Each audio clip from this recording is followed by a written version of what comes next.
Is Venezuela killing its political opponents? Amnesty International makes startling claims against Nicolas Maduro's government. Is there a policy of violent repression to silence the opposition? I'm Imran Garda, and today's newsmaker is Venezuela's alleged crimes against humanity.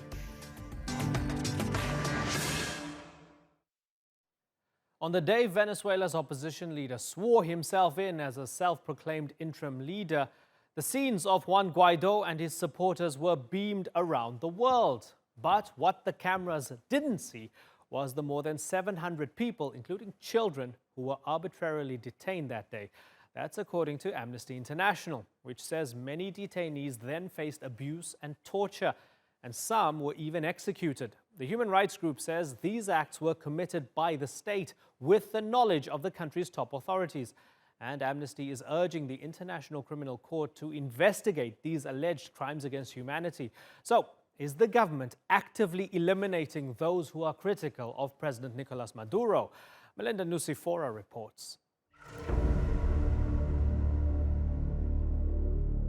Taking to the streets in Venezuela can mean taking your life in your hands.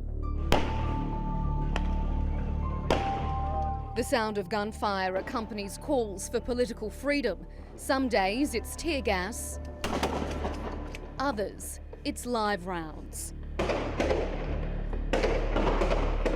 Amnesty International says the Venezuelan government's heavy-handed response to protests may constitute crimes against humanity.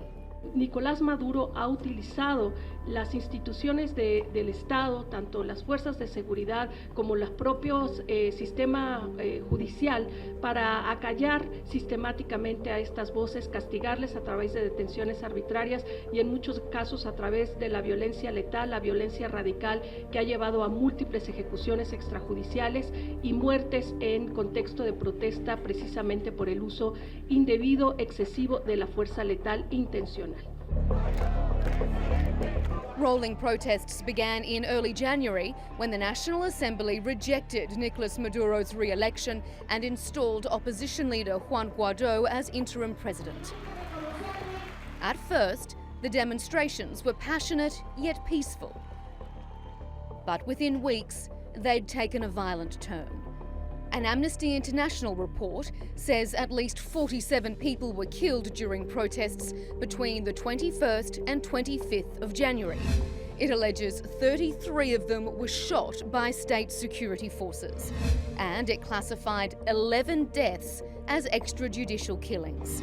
The rights group also alleges at least 900 people were arbitrarily detained. Amnesty International is calling on the International Criminal Court to consider charging Maduro and his government with crimes against humanity. It also wants the United Nations Human Rights Council to set up a commission of inquiry when it meets again at the end of June. In the meantime, representatives from the government and the opposition are in Norway to discuss the possibility of peace talks. Venezuela tiene que procesar sus conflictos, no por la vía de las armas, no por la vía de una guerra, no. Tiene que procesar sus conflictos y buscar soluciones a los problemas por la vía de la política, del diálogo, de la diplomacia. Fresh from staging his takeover bid, Guaido was less optimistic.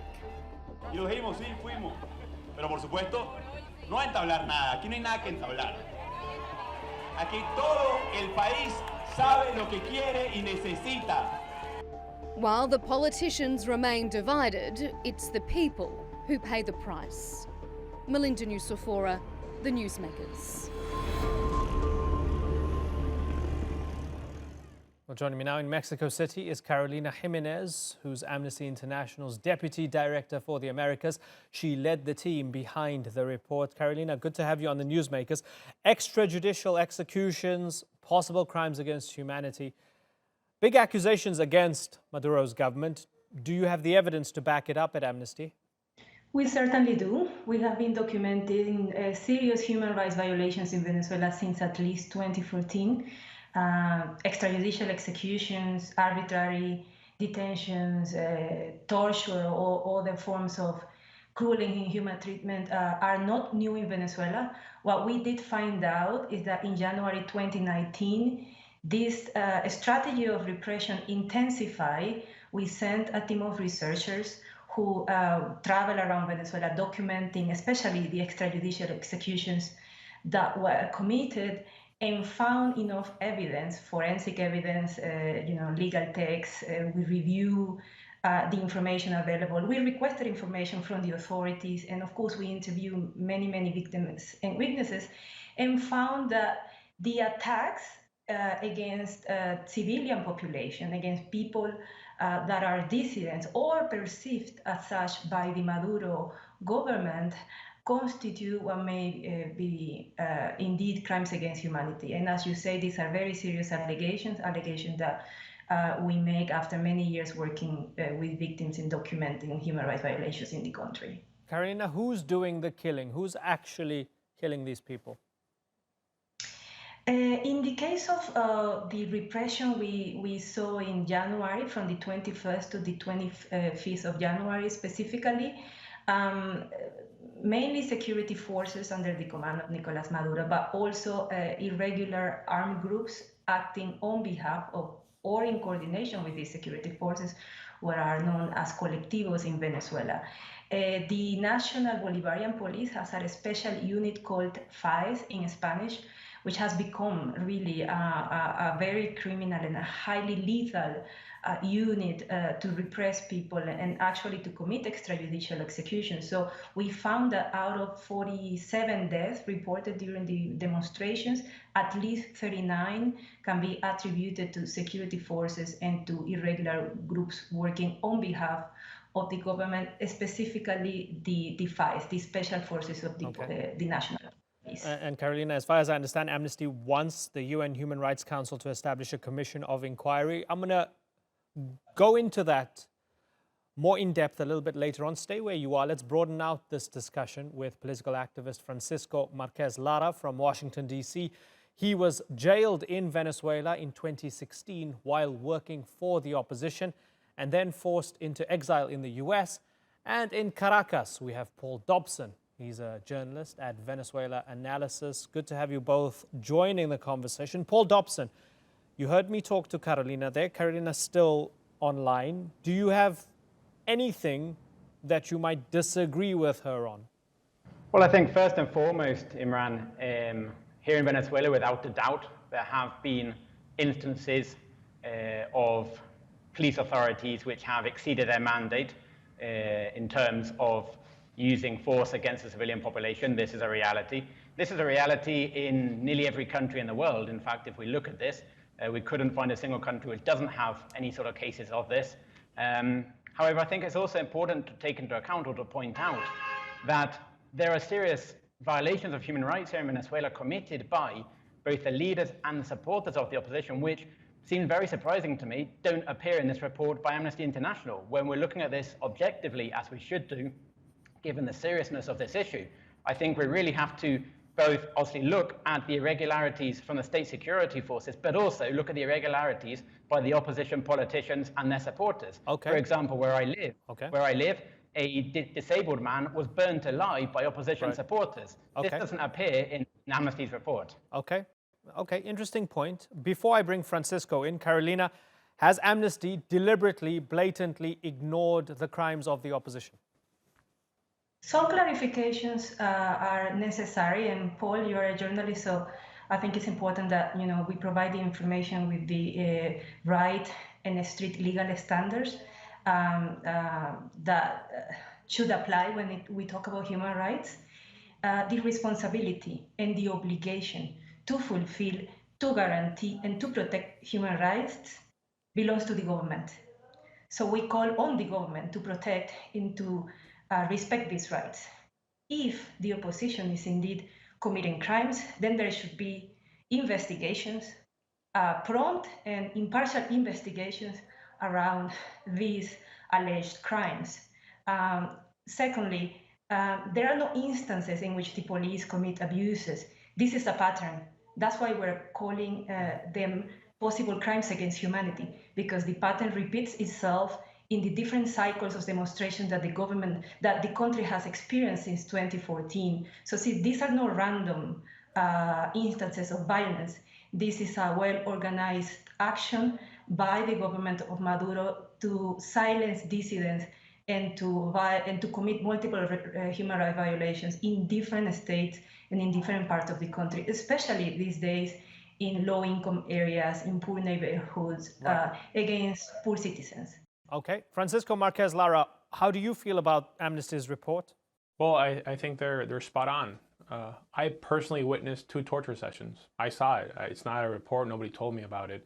I personally met when I was in prison with a person that lost their eye because of all the electrocution that they faced. A person who was damaged psychologically for a long time. So it's a shame that Paul minimizes the suffering of the Venezuelan people by describing instances.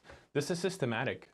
This is widespread. You don't get 1,000 political prisoners if it's not systematic. That's not the case in any other Latin American country. You don't get 25% of the National Assembly Democratic Forces persecuted if it's not widespread or systematic, or 600 cases of torture, or hundreds of cases of violation or rape for political reasons. So this is not some instance. Right. And really what we're seeing in Venezuela, and this is very unfortunate, you're seeing a war of the regime against its people that translates to millions of people leaving, the largest migration crisis, refugee crisis in the history of the Western Hemisphere. People dying because they can't have cancer or HIV treatment. Families every single night have to decide which child gets to eat because the parents definitely can't do so.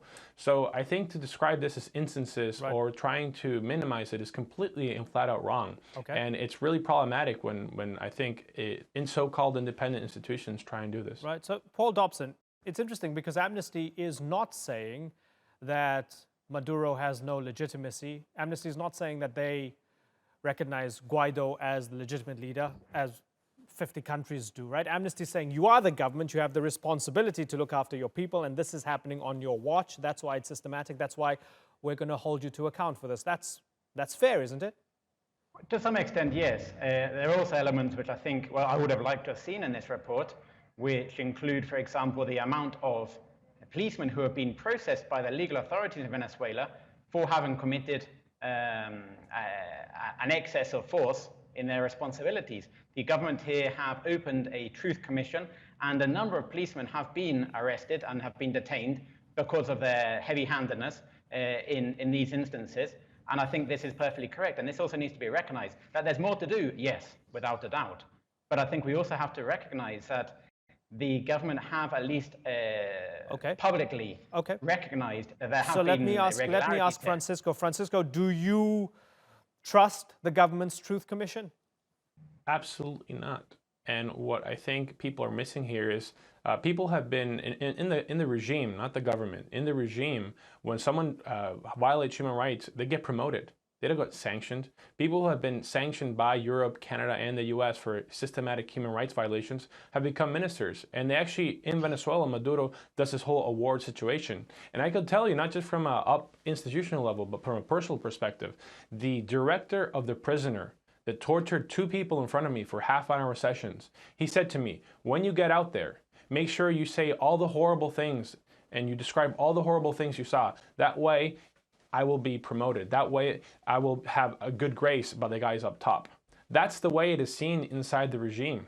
Right now, we have a new director of intelligence that has been widely known to continually torture people in our intelligence prison. So really, you can, I'm sure, cherry pick some instances where the regime has imprisoned policemen, but at the end of the day, most of the people that get sanctioned, or most of the people that get imprisoned are democratic activists. That's the truth. And if you do mess with the democratic activists, if you do murder, if you do torture, you get promoted. And those are the facts. Carolina, Amnesty recommending the UN Human Rights Council do something about this and establish a commission. That's going to be quite impossible right now, isn't it? Because of the political game that's at play and the 2 camps, right? It's politically fractured, and some powers support Guaido and some Maduro. Well, we are recommending indeed the establishment of a commission of inquiry under the mandate of the Human Rights Council, and we hope the situation in the Human Rights Council is less politicized than what we have seen in the Security Council. On the other hand, I think there is general agreement that the international community must act around Venezuela. I mean, as Francisco was saying, we are witnessing one of the worst, if not the worst, refugee crisis in the history of the American continent. So this is affecting many, many countries directly, and therefore there is political will to act around what is happening. We believe a commission of inquiry is necessary, basically because access to justice in Venezuela has become impossible. The justice system is not only inefficient, it's politicized, it responds to the orders of the executive, which is why I actually disagree with what Paul was saying. There are very, very few cases when policemen are prosecuted. When attacks are systematic and widespread, you need much more than a few arrests of policemen. You need a real change in the way law enforcement works, especially when crimes against humanity may have been committed. So we trust the Human Rights Council will do the right thing and will hear our call for the establishment of this commission of inquiry where victims can finally access truth, justice and reparations, something that has become impossible in their own country. Francisco, as we move this forward, the Norwegians are trying to mediate in Oslo.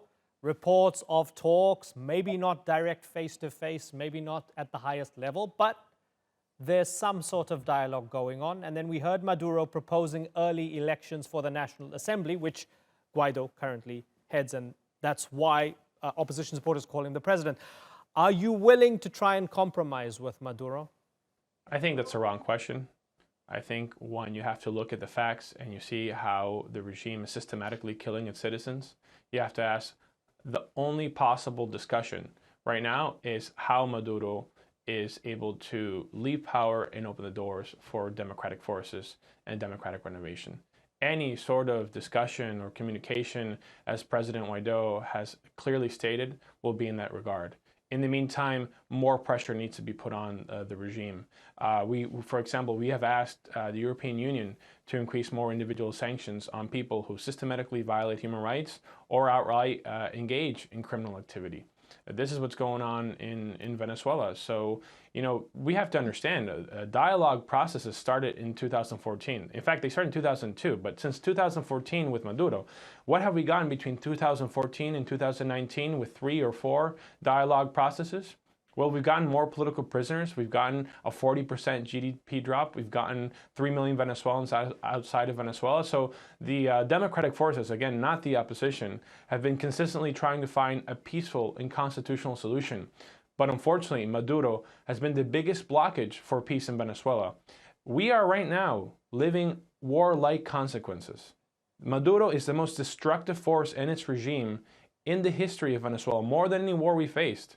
And so we have to understand and raise a threat to the international community of what's going on. And frankly, the disregard for the UN system by Maduro is devastating. The last time, and I'll finish with this, there was a UN representatives of the Human Rights Council. They put in prison the chief of staff of interim President Guaido. That's how much they really care about that situation. So more pressure needs to be put on Maduro, and the continued support of the international community for President Guaido is something that we're definitely looking to expand. Paul, is Francisco wrong? Well, I'm not surprised to hear these comments from him. He's obviously one of the close circle of the coup-monger Juan Guaido, the man who was never elected president, but who declared himself to be president. So this is understandable that Francisco has this opinion. I think it's very important that we look at the attitude assumed by the authorities here in Venezuela. For example, when the commission came from the United Nations Human Rights Council, the doors were opened. They had numerous high-level meetings with a range of authorities, as well as extra government movements, social groups, NGOs, general citizenship, and so on. And they weren't denied any information or any possibility to do a full objective report. And I think this is very important. When we look at the political context in which this is currently happening, as you pointed out in your initial question, it is very difficult for the international community to really take forward any action should they decide to do so.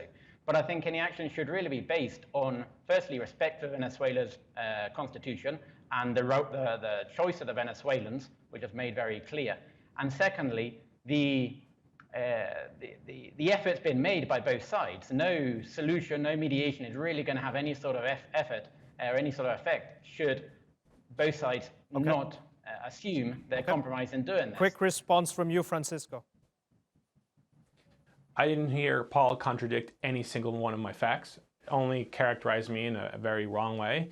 He didn't talk about the 1,000 political prisoners. And again, he doesn't respond to the fact that while the UN was there, they put in prison the chief of staff of President Guaido. So, by the way, on May 20th, over 60 countries and the majority of the region and OAS did not recognize the fraudulent election of Maduro. That's not even a dispute anymore by most people. So, and Juan Guaido was legitimately elected through a constitution. But moreover, regardless of what you think of Guaido, Venezuelan people are suffering, and the regime is the cause. And so anybody who supports them, quite frankly, I don't know how they sleep at night. Carolina, very finally, what is quite clear, no matter where you stand on this, is that the humanitarian situation has deteriorated in Venezuela over the past few years. You only have to follow the traffic. As was mentioned, 4 million people have left the country. If there's anyone from the Venezuelan government watching this program, what would be your direct message to them, Carolina? First of all, stop the strategy of repression. It is already incredibly difficult for people, to deal with scarcity, to deal with the lack of medicines, to deal with the hyperinflation.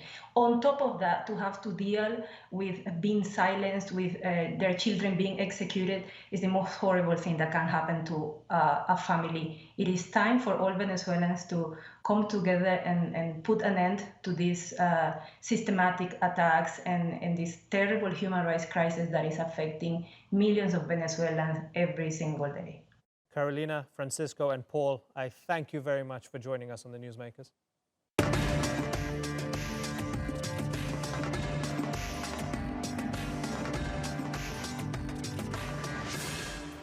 Still to come, Sudan's military and opposition groups resume talks over the country's transition to civilian rule. But will the army really relinquish the reins of power? And the UK proposes an amnesty for its military veterans accused of historical crimes who served anywhere around the world except Northern Ireland. We'll tell you why. When Sudan ousted its longtime leader and accused war criminal Omar al-Bashir last month, it left a power vacuum, the likes of which the country hadn't seen for 30 years. Now Sudan is grappling with what comes next. It boils down to whether the country should be run by a civilian or a soldier, and how many soldiers and civilians should make up the government. Most pro-democracy protesters are pushing for full civilian rule, but the ruling military council says that's not possible due to security threats. That disagreement has left negotiations deadlocked. Denise Savoya looks at the on-again, off-again talks and what other major sticking points still remain.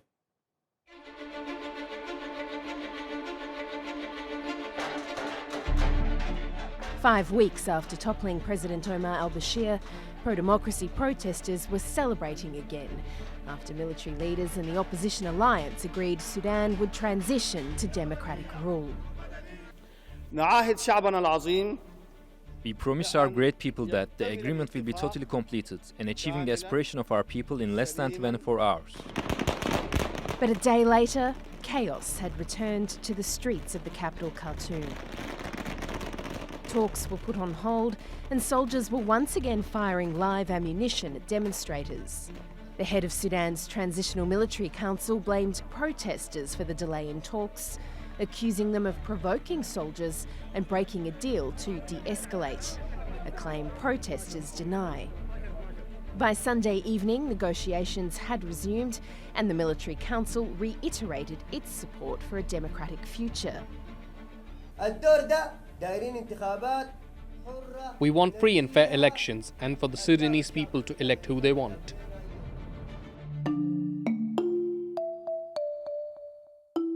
So far, the Opposition Alliance and the Military Council have agreed on a 3-year transitional period ahead of a 2022 election and a transitional council made up of 2 ruling bodies.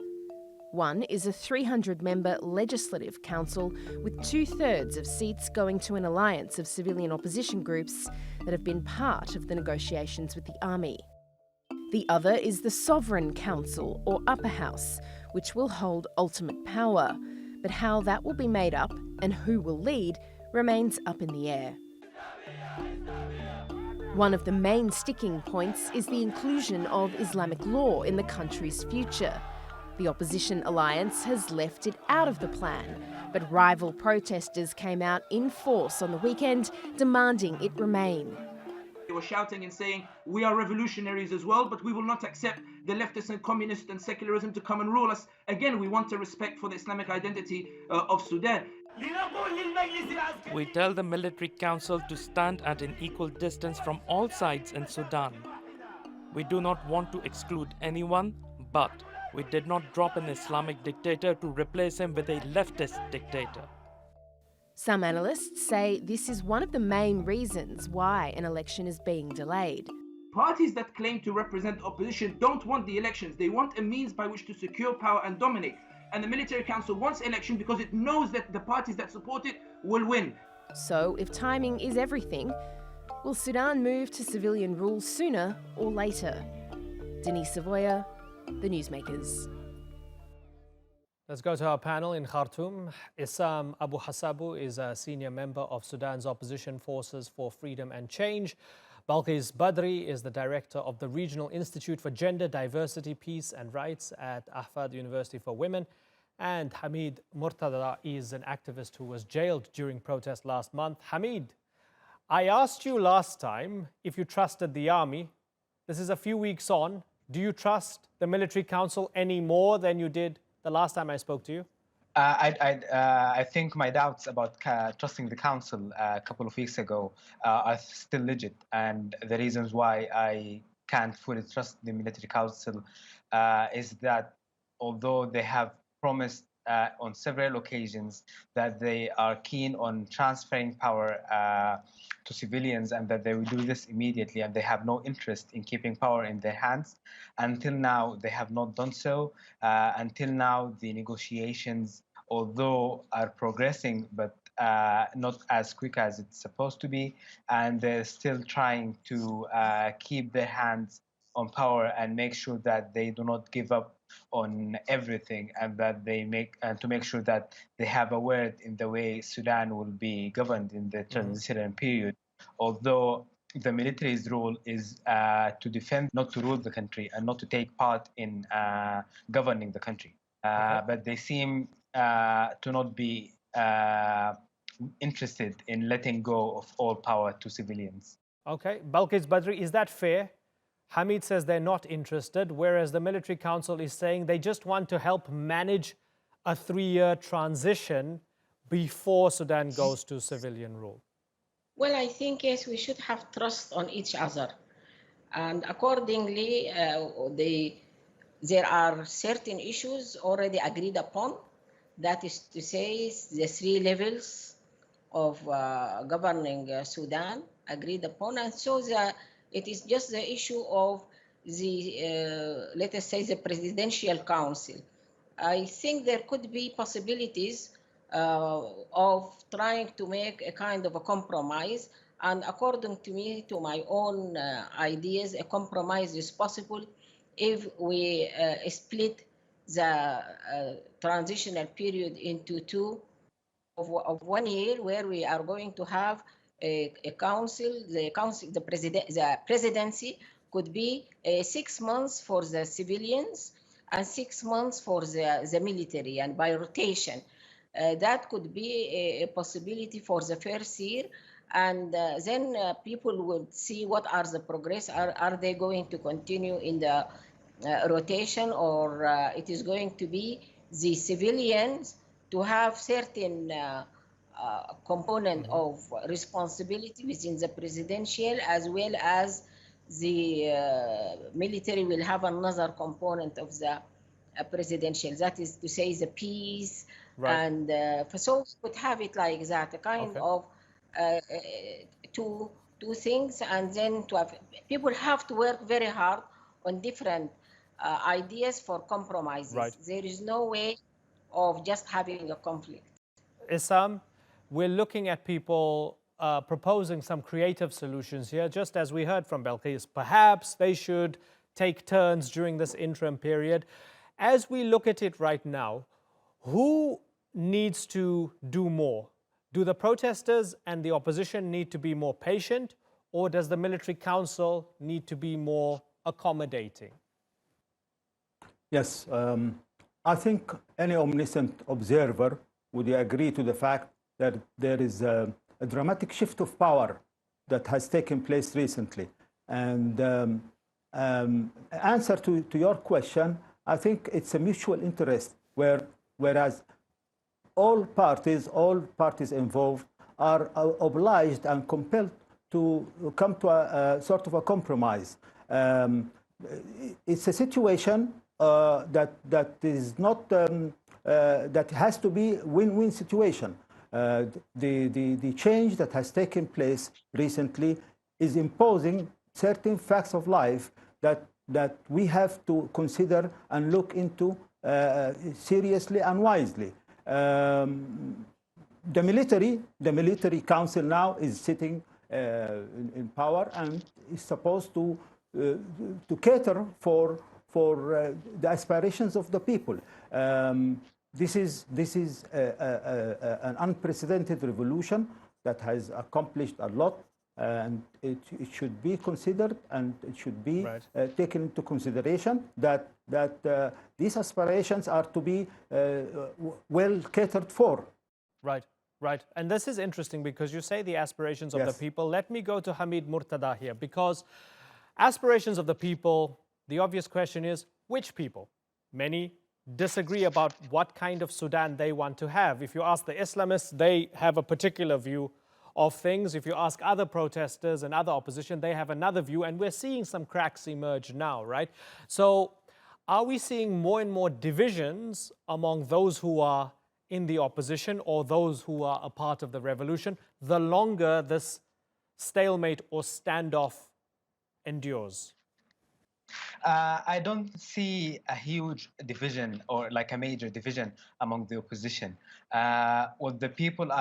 What everyone is agreeing on and everyone is demanding for is a civilian-led government, a government of a civilian nature, with civilian components. This is what everyone is agreeing on. Then you might find some irrelevant, in my opinion, disagreements, as you mentioned, the Islamists, and whether they want Sharia law or other people calling for other options.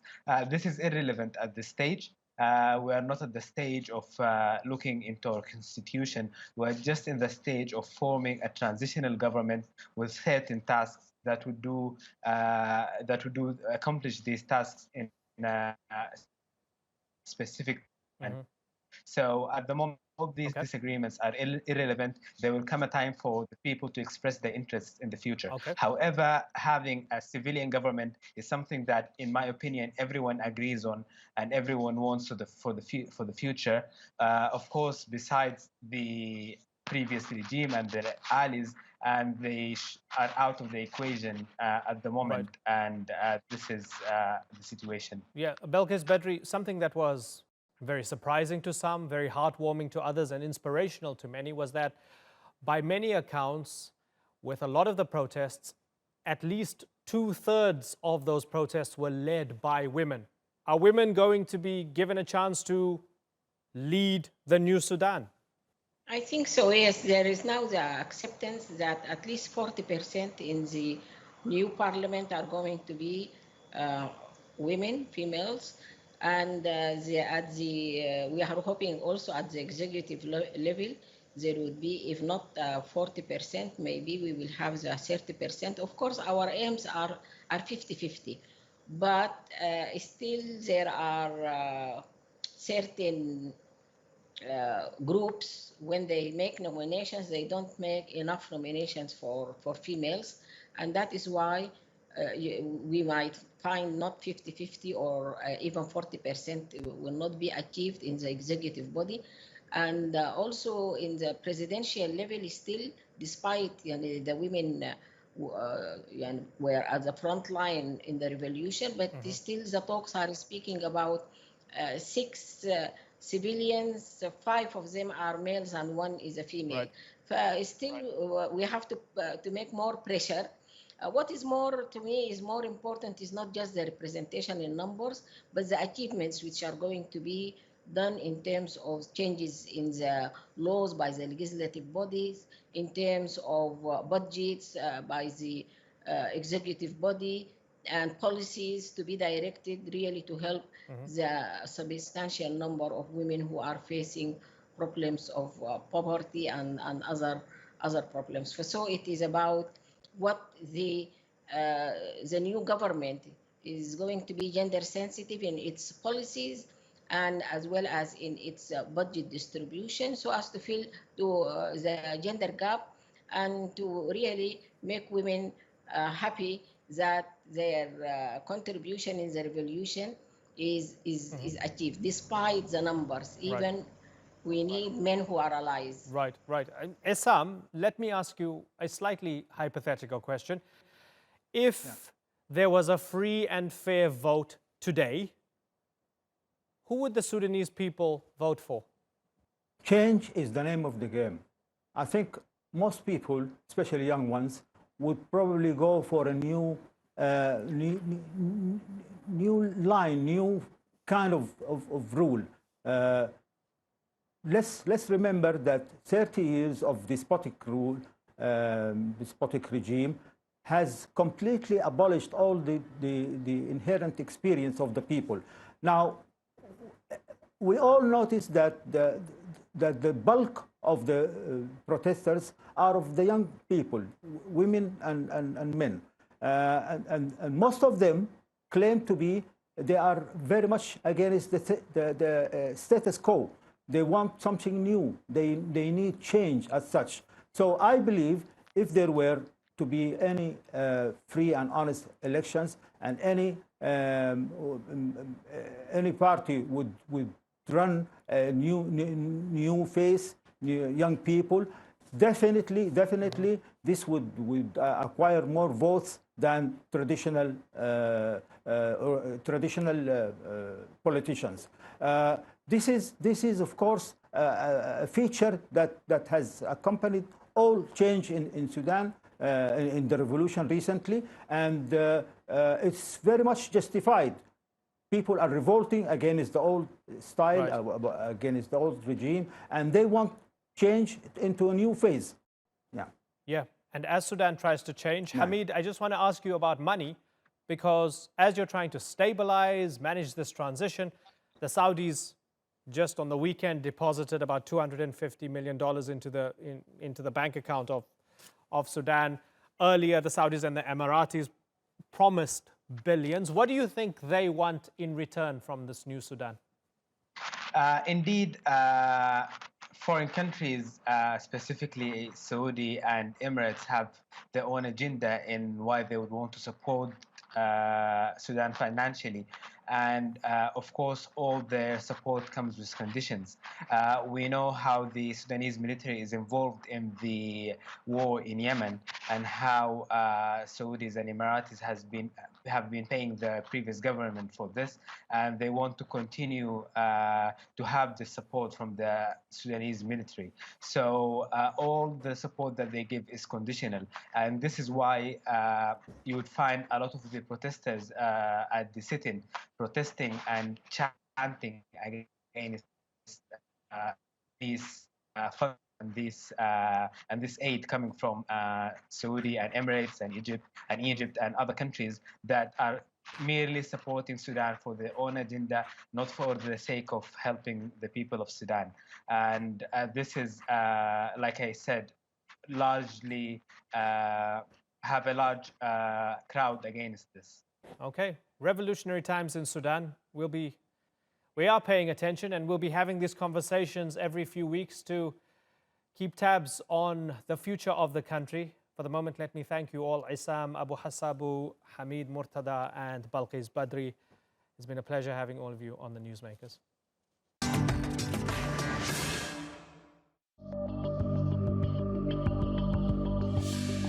The state party should refrain from enacting legislation that would grant amnesty or pardon where torture is concerned, and it should ensure that all victims of torture and ill treatment obtain redress. Penny Mordaunt has only been the UK's Defence Secretary for 3 weeks, but she's already making a big impact. Her plan for a veteran amnesty has drawn warning from experts at the United Nations, who are urging the UK not to adopt the law. Mordaunt has proposed shielding British military personnel from prosecution for any alleged crimes committed in Iraq, Afghanistan and elsewhere, as long as they happened more than 10 years ago.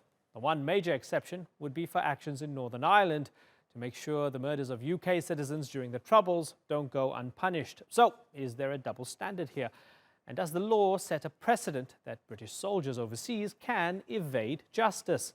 Well, joining me now to discuss this from Glasgow is Zoe Taylor. She's a Royal Air Force veteran who served in the military during the Troubles in Northern Ireland.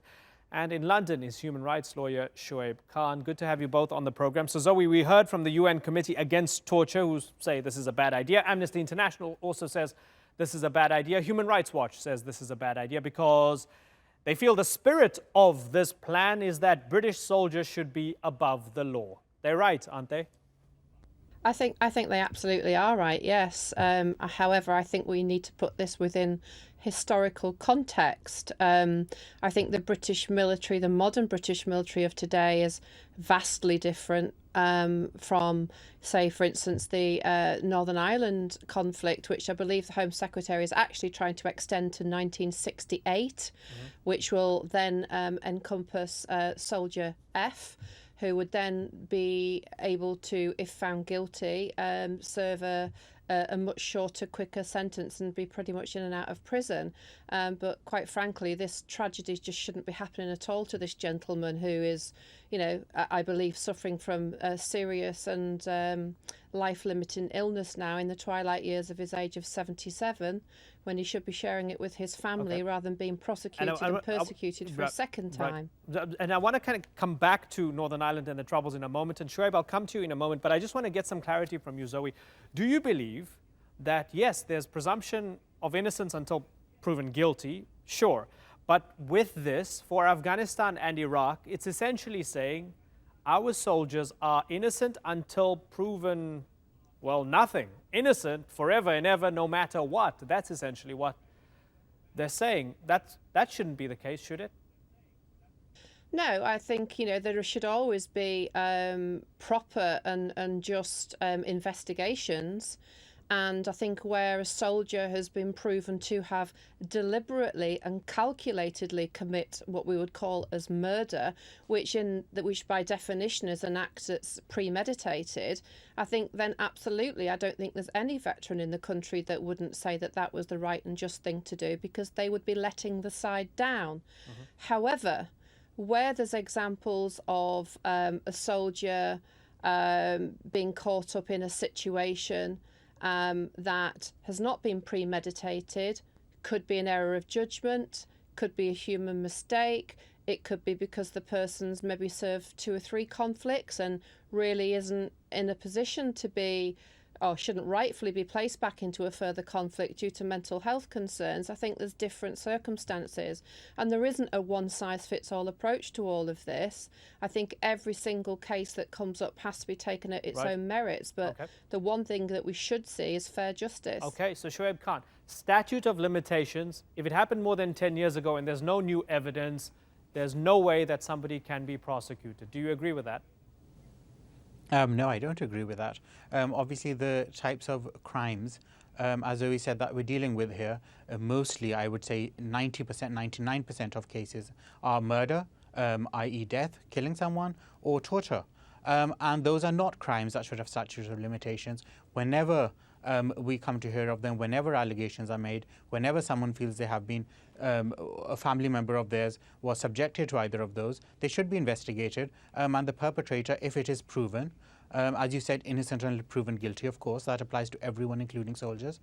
If they are proven to be guilty, they should be punished according to the situation. What we don't need are, as you said, double standards. What we don't need is a completely separate law just for soldiers and a separate law for anyone else. If a murder is committed, whether on the battlefield or elsewhere, it has to go punished. When we talk about murder, obviously we talk about unlawful killing. We're not talking about someone who dies fighting our forces. So if a UK soldier British soldier, breaches the law, breaches human rights law, breaches international humanitarian law, international law, and kills someone, then they have to be answerable for that. They have to be accountable, So, however long ago that was. Let me quote to you a Ministry of Defense spokeswoman who said, "We are not proposing an amnesty. Our package of measures focused on overseas military operations will help avoid service personnel and veterans being subject to legal proceedings many years after the events in question where there is no new evidence. Wrongdoing in the armed forces will always be investigated in line with our legal and international obligations." Is that just boilerplate sort of PR, or is there some value in that statement? Are you maybe reconsidering your opposition to it after hearing that?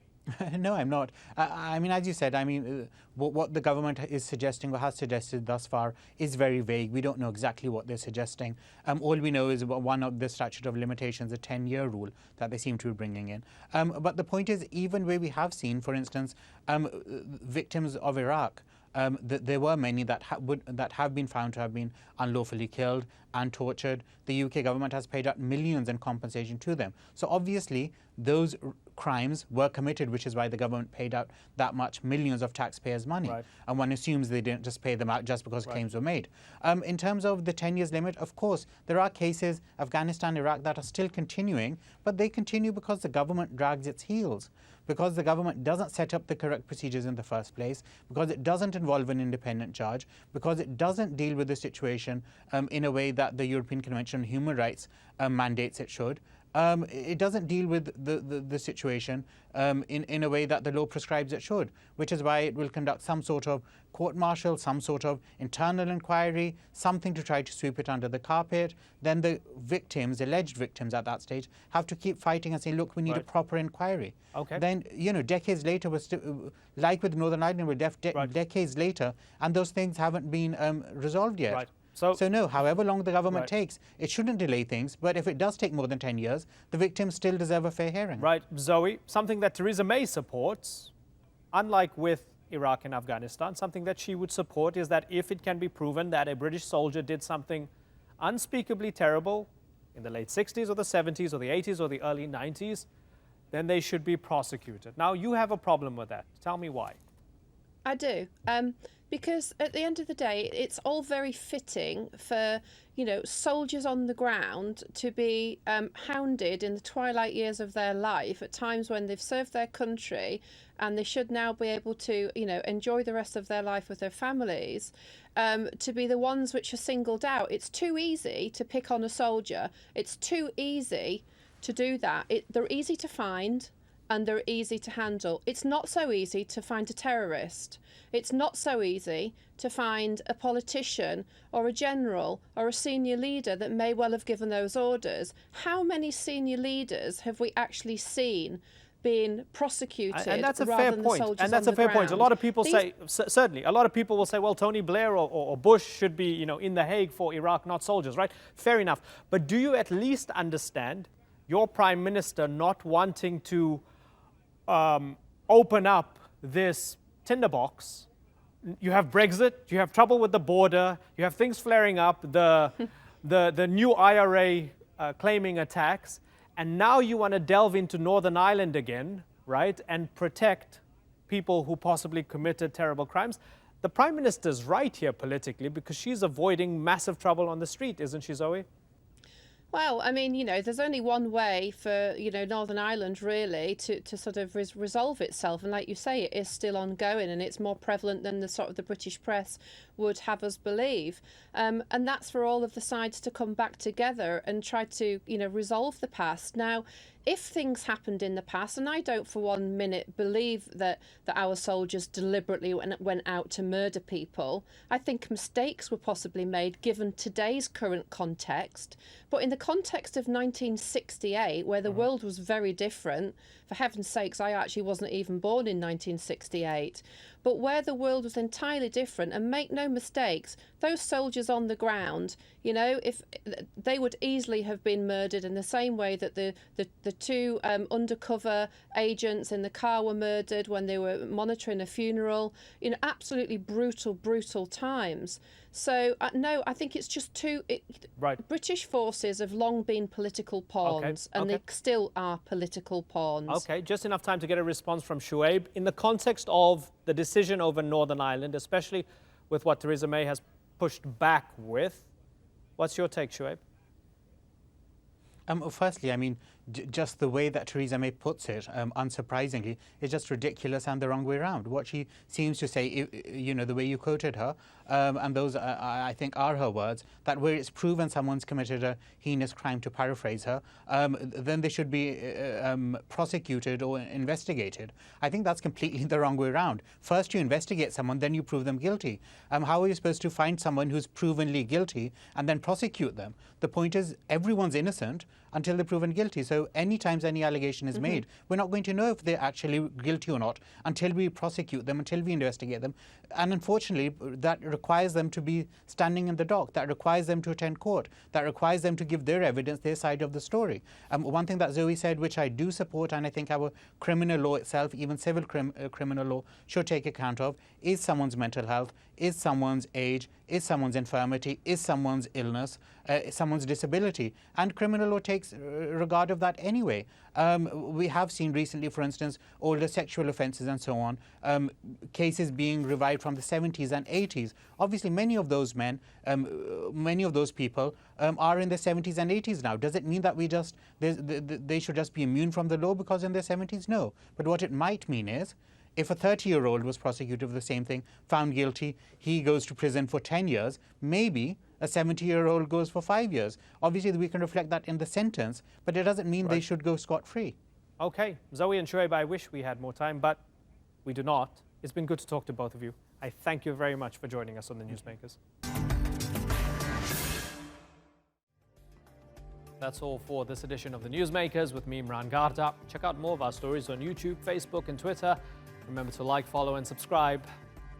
Next time, could a war of words between the US and Iran turn into a full-blown war? And how would neighboring Iraq navigate the conflict? Until then, thank you for watching. Bye-bye.